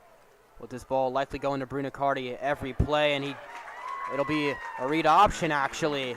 A.J. Kaler, he's been having a phenomenal game defensively. And you got to wonder a little bit, Trevor, a little bit of a creative call. But I'm thinking you're just giving this to number 0 the rest of the way. I would be giving it to number 0 the rest of the way he's been running all night. I mean, Kaler did a great job faking that there for the option. He stepped up like he was going to crash inside on Brunicardi and then went right at Miller when Miller pulled that ball. Great job there by Kaler.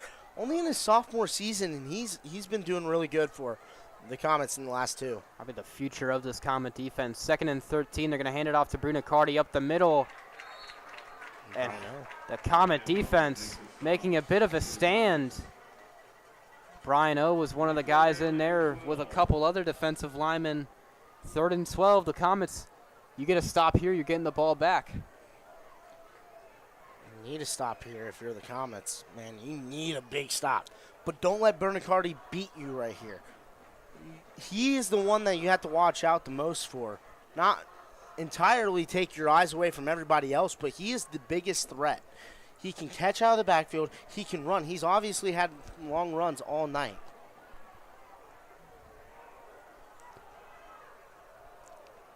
Third down, 12 to go. Ball at the 45. Miller looking to throw. Throws left side. Brunicardi caught at the 40. He's out of bounds. He won't get the first down. Gets maybe 4 or 5 there on third. It makes it 4th down. Exactly what I said was going to happen. You have to keep your eyes on number 0 right there. And they did. They kind of contained him right there. So there's exactly what you needed from the Comet defense. Force that 3 and out. Get the punt team on the field. Clock looks to be stopped 6 minutes and 8 seconds here in the fourth quarter. You're the Comets. You got to make a drive, and you got to make one fast. Let it bounce. It goes out of the back of the end zone. That's touchback. No way they call that out of the one.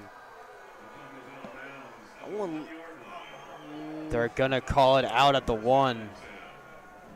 That stays inside the pylon. That should be called touchback.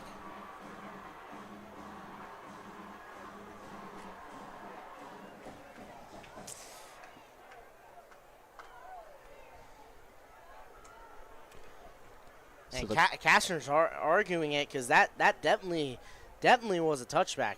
I mean, he is livid right now down on that sideline. Livid. Oh, you can tell down here. Very frustrated. The Comets have the entire length of the football field to go. Here was 6 minutes on the dot. Left counting here in the fourth. You got to think pressure's coming if you're D'Lo Birch. First down, Birch looking to throw. Towards the right side. Fires, and it's incomplete.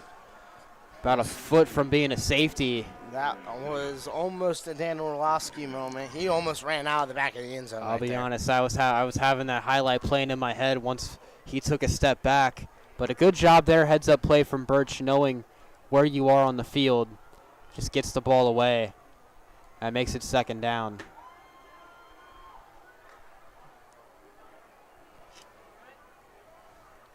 Three receiver look to the left side, one on the right. Birch takes the snap, pressure coming, is able to avoid one, takes it down, he's going to run it himself, has room out towards the 10, the 15, and a very late hit from number 34, and a flag comes out. Kastner gives a pat on the back to D'Lo Birch. That was way late. Wow, he was out by 3 or 4 steps by the time he got hit. Yeah, Andrew Kowalski with a very late hit. On their sideline. I can already see he's getting an earful right now by the Springboro coaches. And Sharp, we know that these are teams with very, very bad blood. And just in the past 365 days as well, girls basketball and baseball meeting in the playoffs, two schools with a lot of fire that they're trying to get out. But that is just a very unprofessional play way after he's out of bounds. But the Comets will take the yardage. First down. Birch looks right side, falls short of his receiver. He's looking for Jamian Martin at the 40. It falls incomplete. Birch underthrew that one. He didn't put quite enough juice on it on the throw. Kind of need a little bit more there, but honestly, the Comets, they still do have a chance. 5 minutes and 40 seconds left in the fourth. Down by 2 scores. This is not impossible, Daniel. This is far. You could say the Comets are not out of this at all yet, but you want to see a big play. 3 receivers to the left side, 1 to the bottom. Birch is going to take it himself out towards the 35, gets to the 40. He slides down about a yard or 2 short of the first. That'll make it 3rd and about 2. That's a smart decision there by Birch to slide down right there. That's a smart decision. He's been taking a lot of hits so far today. Last thing you want to do is have your quarterback taking even more unnecessary hits. Nice job getting down at 3rd and very manageable. Birdsong back in the backfield. He's going to hand it off to him up the middle. Breaks to the left side, has some room, tries to do a stiff arm. And the forward progress looks to take him well past the first down. The sticks will move. Birdsong is able to keep this drive alive for the Comets.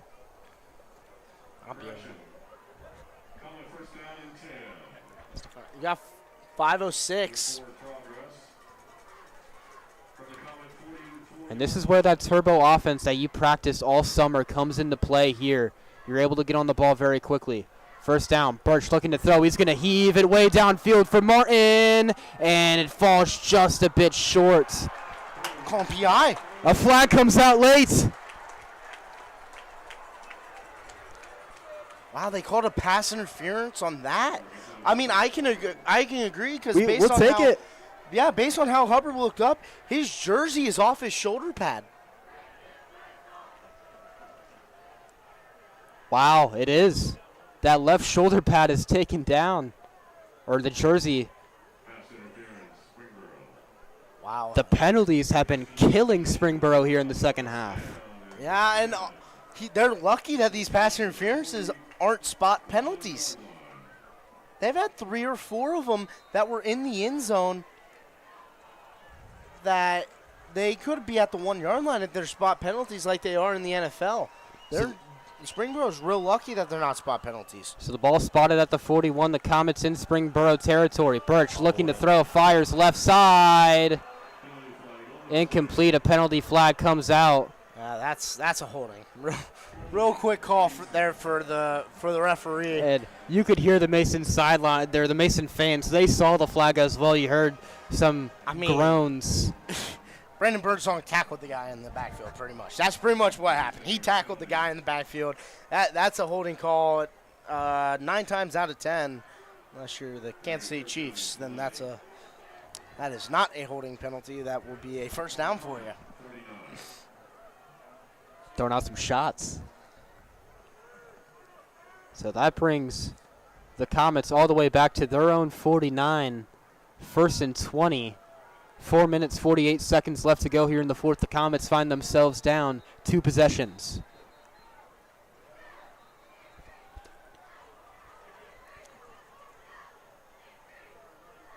Don't know what quite happening here. Kastner talking with the head official.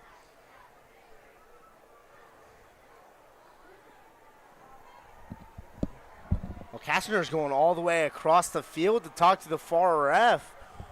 See what's going on.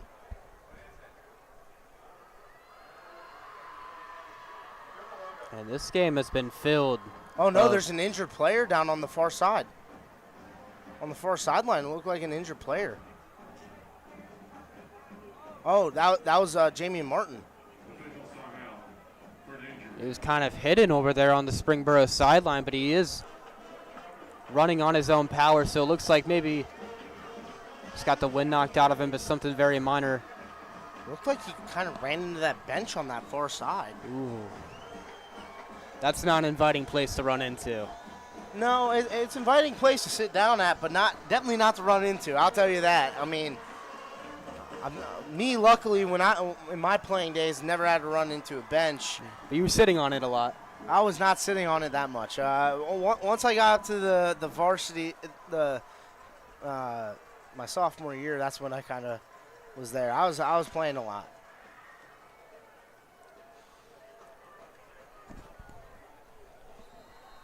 So it'll be 1st and 10, ball spotted at the 49. 3 receivers out. At the bottom of your screen, looks like Alex Silly in at wide receiver. Birch towards the right side. It's caught by Birdsong out towards the 40, towards the 35. And he goes out of bounds a couple yards from a first down. There's a nice play there.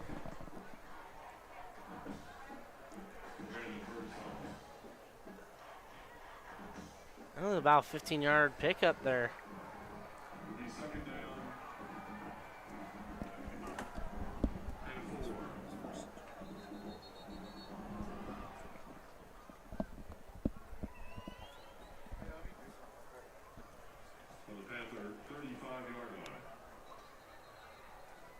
So they get close to the first down there after the pickup of 16. It'll now be 2nd and 4. Kastner is arguing that it should be 2nd down. And he is right, because they had the holding penalty, and then they had that last play.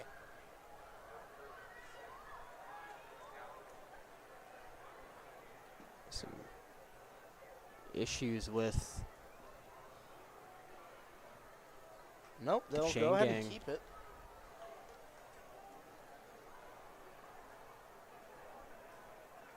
It's now 2nd down and 4. Looks like they will change it. It is 2nd down and 4. Ball spotted at the 35. 4 minutes, 41 seconds left here in this one. 2 receivers out to Birch's left. He's looking that way, fires, and it's caught at the 30. Alex Silly, backup quarterback, moving to receiver, is able to make the play, and the chains will move. It's a first down. Alex Silly on the reception for the Comets. What a beautiful throw there by Birch. Beautiful throw. First down and 10 for the Comets. Comets move up to the ball quickly. Ball spotted at the 30. They'll hand it off to Birdsong. Able to get away from a couple defenders behind the line of scrimmage. Looks like he lost a few there on first down. It'll make it second. Comets got to hurry. 4 minutes, 10 seconds, still down 2 possessions. And the tackle there by number 25, Carter Napier, has an offer from Harvard. Smart man off the field. Harvard only a 3.8% acceptance rate. And the offer from one of the lowest acceptance rate schools in the nation. Pressure coming. Birch just fires this. And Martin had a play on it. Almost just looked like a just throw it away kind of play. If I'm not mistaken, while looking at that, it looks like a corner pushed Torian Wiggins down to the ground. Literally, like, full extended, pushed him down to the ground, and nothing was called there. You can say It's an interesting one. the officiating has been questionable, you could say. 3rd down and 11. Ball at the 31. 3 minutes 48 left here in this one. The Comets got to get it in the end zone here and find a way to get in it one more time. Birch takes the snap, looking to throw, has to roll out towards the right side. He fires, and it's incomplete. He was looking for Chris Hubbard, 82. Markov with a deflection. You kind of have to go for it. 4th and 11, 3:41 remaining in the game. You have to go for this. Absolutely. The Comets, they've been mixed on 4th down so far. Their only touchdown today came on a 4th down conversion. You know, was at the 1. They only needed that 1 yard, but kind of a do or die play here for the Comets. 4th and 11, ball spotted at the 31, 3:41 to go. Birch takes the snap, rolls out to the right side, he fires it, incomplete, and the Comets turn it over on downs.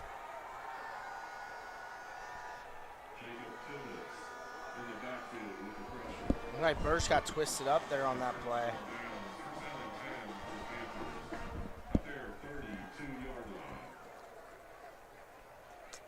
And just not what you wanted there for what possibly could have been the final Comet drive of the night.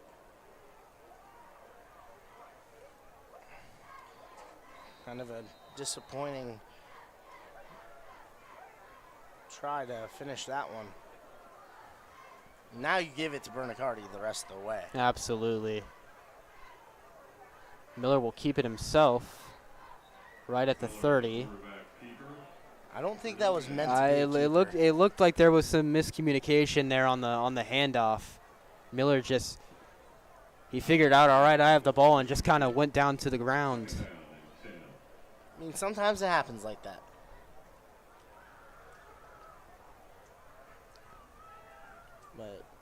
And they're really letting this clock run in between every play. Clock just 3 minutes. It's tallied 83 rushing yards for the Panthers, just compared to 39 for the Comets. Brunicardi breaks some tackles out to the right side, and Brunicardi is free towards the 41 man to beat. Dave Hutton able to chase him down at the 31. That puts him over 100 yards on the day. The run game is the reason that this Springboro offense has been so efficient tonight. They had, again, another time where they had 3 or 4 players in the backfield, and they could not capitalize on it.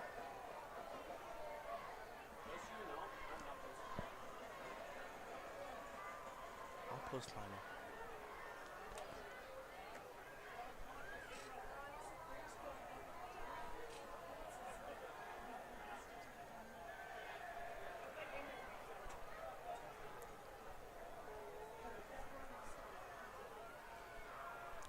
Be 1st and 10 after the long run from Brunicardi. They'll hand it off to him once again. Keeps piling up the middle out to around the 25 there on 1st down. Hutton was in there on the tackle. he's having his way tonight with this interior of the front seven. Daniel, we praised this front seven so much as we head into this game. It was kind of not really a disappointing factor with the front seven that occurred tonight. It was just kind of Springboro kind of came out and felt like they prepared better. Another handoff. Brunicardi up the middle, runs into a brick wall of Comet defenders. Right around the 24 is where it looks like they'll spot him. Quick shout out to the YouTube. About 200 live viewers in the YouTube chat. We thank you all for making Mason Sports Radio your place to find today's coverage. We'll be bringing it to you all throughout the 2025-26 school year. It'll make it 3rd and 3. Ball spotted at the 25. And on that last play, talking about Brunicardi, he got stuffed immediately. And still got 2-3 yards.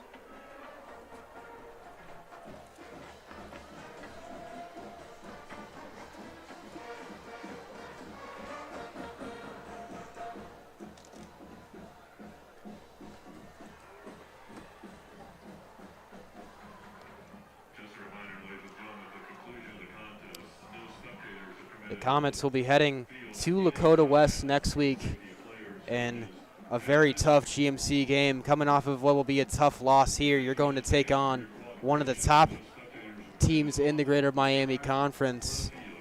And you're going into Lakota West as well. It'll be a very tough task for the Comets.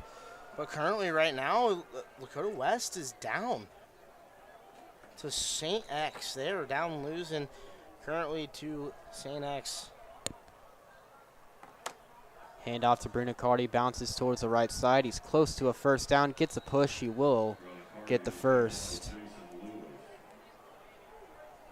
For Springboro, they will go home, have their home opener versus Edge.